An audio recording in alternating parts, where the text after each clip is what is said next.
యెరూషలేము నుంచి యెరికోకు వెళ్లే ఒక పొడి నిర్మానుష్యమైన రహదారి. ఒకరోజు ఒక మనిషి ఒంటరిగా ప్రయాణం చేస్తూ వెళ్తున్నాడు. దొంగలుచ్చి అతనిపై దాడి చేస్తారు. అతన్ని కొడతారు. అతని దగ్గర ఉన్నదంతా దోచుకుంటారు. చివరికి అతన్ని తీవ్రంగా గాయపరిచి చావు అంచున పడేసి వెళ్ళిపోతారు. సమయం గడుస్తుంది. పాదాల శబ్దం వినిపిస్తుంది. బహుశా ఎవరో సహాయం చేయడానికి వస్తున్నారో అనిపిస్తుంది. మొదట ఒక ధార్మిక నాయకుడు అక్కడుగా వెళతాడు. గాయపడిన మనిషిని చూస్తాడు. కాని రహదారి మరోవైపు వెళ్లి ఆగకుండా నడిచిపోతాడు. కొద్దిసేపటికి ఇంకొక గౌరవనీయుడు వస్తాడు. అతను ఆగి చూస్తాడు. క్షణం ఆలోచిస్తాడు. తర్వాత ఏమీ చేయకుండా అక్కడి నుంచి వెళ్ళిపోతాడు. ఆ మనిషి మళ్లీ ఒంటరిగా మిగిలిపోతాడు. ఇంకా బాధలోనే ఉంటాడు. అప్పుడే ఎవ్వరూ ఊహించని ఒక వ్యక్తి వస్తాడు. ఒక సమరయుడు. ఆ రోజుల్లో సమరయులను చాలామంది తక్కువగా చూసేవారు.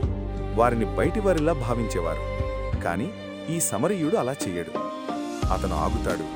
గాయపడిన మనిషి దగ్గర మోకాళ్ల మీద కూర్చుంటాడు.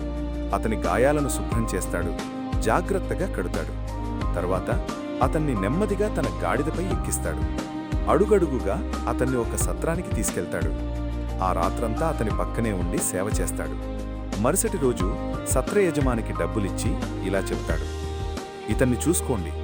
ఎక్కువ ఖర్చు అయితే నేను తిరిగి వచ్చినప్పుడు చెల్లిస్తాను. అతను సహాయం చేస్తాడు.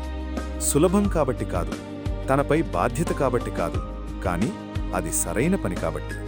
సమాధానం చాలా శక్తివంతమైనది. అవసరంలో ఉన్న ప్రతి ఒక్కరూ మన పొరుగువారే. వారి ఎవరైనా సరే, ఎక్కడివారైనా సరే, మనకంటే ఎంత భిన్నంగా ఉన్నా సరే. నిజమైన ప్రేమ చూపు మళ్లించదు. నిజమైన ప్రేమ ఆగుతుంది, సహాయం చేస్తుంది, కాపాడుతుంది.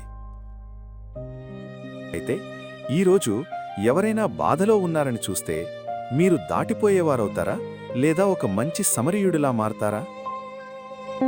హద్దులు లేని ప్రేమ, అదే యేసు మనకు చూపించిన జీవన మార్గం.